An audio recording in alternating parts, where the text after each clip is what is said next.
Morning 7 class हमारा chapter चल रहा है lesson number 22 political formation in the 18th century.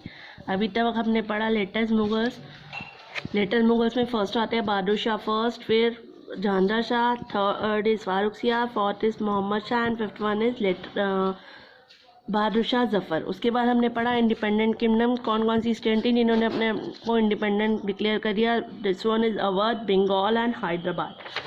उसके बाद हमने पढ़ा राजपूत, पंजाब, और अब हम पढ़ा हमने मराठा में जो शिवाजी थे, उन्होंने जिन्हें छत्रपति शिवाजी भी कहते हैं, उन्होंने एक पावरफुल किंगडम स्टार्ट किया।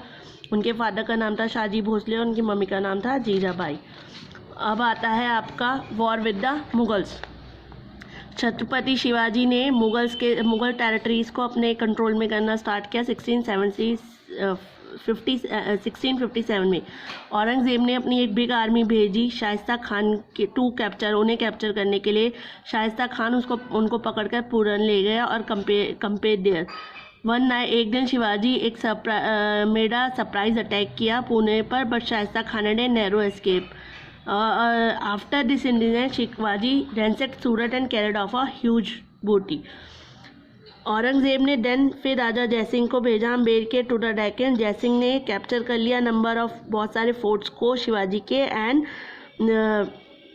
दे कंपल शिवाजी को कंपेल किया टू उनके साथ ट्रीटी करे, ट्रीटी ऑफ पुरंदर इन 1605 में। ट्रीटी शिवाजी है टू, उस ट्रीटी में मतलब समझौते में क्या था कि जो औरंगज़ेब मतलब मुग़ल औरंगज़ेब उसकी सुप्रीमेसी रहेगी and decide him in the fight against Bijapur. और 23rd किले जो है औरंगज़ेब को उन्होंने देने पड़े, और इसके अलावा to pay a visit to Aurangzeb in the imperial court at Agra. और पे मतलब देना पड़ेगा औरंगज़ेब को इम्पीरियल कोर्ट एट आगरा में एज ए दान ही कह लीजिए। Aurangzeb did not treat Shivaji ने औरंगज़ेब ने बिल्कुल भी शिवाजी के साथ अच्छा बिहेव नहीं किया। जब शिवाजी उनके कोर्ट में मिलने आगरा आए, पे देने के लिए आए, and Shivaji and his son और उनका बेटा संभाजी अंडर हाउसेस, उनको अरेस्ट कर लिया गया। बट शिवाजी किसी तरह वहाँ से भागने में सफल हुए। अपने सन के साथ बास्केट्स ऑफ स्वीट्स और फ्रूट्स की उन्होंने हवन का, मैंने आपको पहले बताया, हवन का ड्रामा किया, और उस हवन के बास्केट्स ऑफ जो टोकरियाँ थी स्वीट्स और फ्रूट्स की, उसमें बैठ के वो दोनों शिवाजी और उनके बेटे संभाजी बाहर निकल आए। 1617 में शिवाजी ने वॉर की मुग़ल से। मैनी फोर्ट्स ही हैड जो उन्होंने हारे थे वो उन्होंने अपने कंट्रोल में करी। At last Aurangzeb was obliged to recognize him as raja. आखिर में औरंगज़ेब को उनको राजा मानना पड़ा। इन 1674 में शिवाजी ने डिक्लेयर कर दिया अपने आप को इंडिपेंडेंट रूलर। महाराष्ट्र का जिस टाइटल के नाम से बैठे उनका नाम था छत्रपति शिवाजी। लास्ट ईयर छत्रपति शिवाजी महाराज की डेथ हो गई अप्रैल 3, 1680 में, बट मराठा कंटिन्यू स्ट्रगल करता रहा मुग़ल से अपने सक्सेसर्स के लिए। अब आता है शिवाजीज़ एडमिनिस्ट्रेशन। शिवाजी एक बहुत बहादुर करेजियस सोल्जर तो थे, ब्रिलियंट आर्मी मिलिट्री उनकी स्ट्रैटेजीज़ भी बहुत अच्छी थी, एबल सक्सेसफुल एडमिनिस्ट्रेटर थे, यानी अपने एरिया को बहुत अच्छी तरह से कंट्रोल कर रखा था उन्होंने। ही हैड ए काउंसिल, उनके टोटल 8 मिनिस्टर थे जिनको वो अष्टप्रधान कहते थे, जिनसे वो टाइम टू टाइम अपनी एडवाइस लेते थे। जैसे सबसे पहला पेशवा होता था हेड ऑफ द काउंसिल या in charge of general administration. Number 2 सेनापति, आर्मी का हेड। नंबर 3 न्यायाधीश, justice, in charge of justice. अमात्य या मजूमदार, इन चार्ज ऑफ फाइनेंस। पंच सचिव, जनरल सेक्रेटरीट। सुमंत्रा, in charge of foreign affairs. मंत्री, हेड ऑफ इंटेलिजेंस, एंड दंतअक्षया, in charge of religious matter. Sources of revenue, Shivaji जो वर्क करते थे प्रजा के लिए, उनको कहाँ से पैसा मिलता था। शिवाजी का जो रेवेन्यू सिस्टम था वो बहुत एक्सीलेंट था। Land revenue was a main source.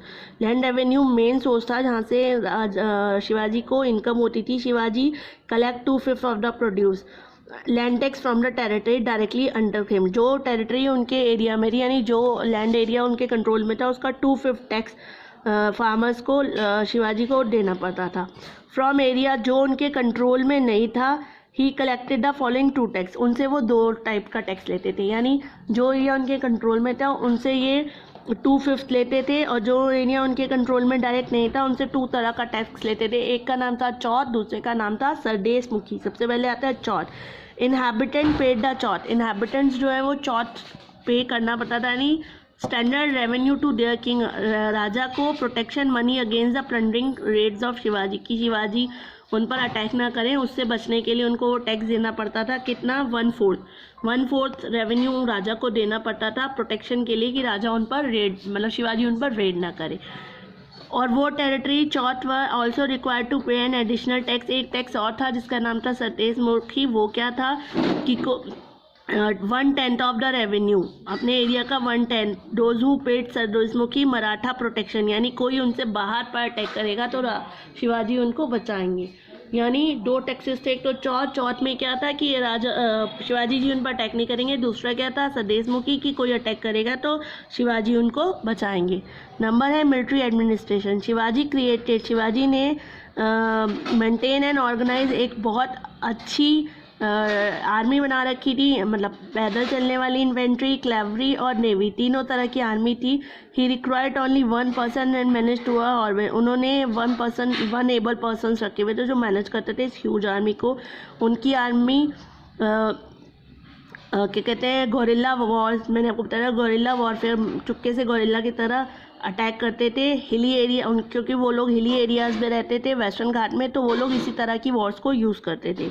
Army movement war extremely quick थी, तो आर्मी एक जगह से दूसरी जगह बहुत आसानी से पहुंच जाते थे।